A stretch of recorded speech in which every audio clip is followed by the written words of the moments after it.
Calon Presiden atau Capres nomor urut 1 Anies Rashid Baswedan mencurahkan isi hatinya tentang kondisi mayoritas masyarakat Indonesia dalam menghadapi pemilu.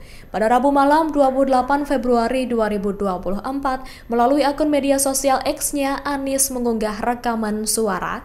Anies menyebutkan bahwa masih banyak warga yang belum memahami pentingnya pemilu.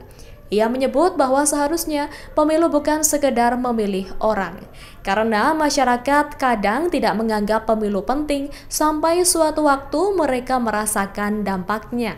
Ia mencontohkan ketika warga menginginkan uang kuliah murah, namun tidak memilih kandidat yang mengusung kebijakan tentang hal tersebut.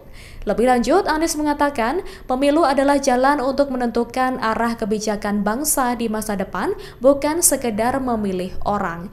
Ia juga secara tegas mengatakan, Pilpres bukan hanya menentukan foto siapa yang akan dipasang di ruang kelas dan ruang-ruang kantor.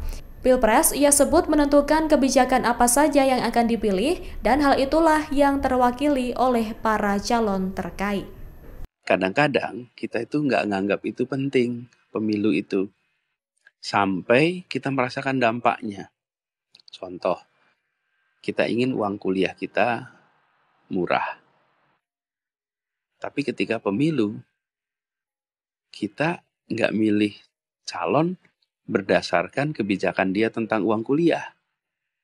Pokoknya saya milih yang saya sukai aja lah, yang kira-kira rasanya cocok. Gitu. Rasanya saya suka, pilih dia. Lalu ketika sudah bertugas, dia bikin kebijakan yang membuat uang kuliah mahal. Lalu kita bilang, kenapa kebijakan jadi mahal? Pertanyaannya, nah dulu ketika pemilu, kenapa nggak milih berdasarkan urusan kebijakan uang kuliah ya? Nah inilah sebabnya kenapa kita harus memanfaatkan pemilu untuk ikut menentukan arah kebijakan ke depan. Bukan sekedar untuk memilih orang. Makanya saya sering bilang, Pilpres itu bukan cuman menentukan foto siapa yang akan dipasang di ruang kelas dan ruang-ruang kantor. Tapi Pilpres itu menentukan kebijakan apa saja yang akan kita pilih. Yang itu terwakili oleh nama calonnya.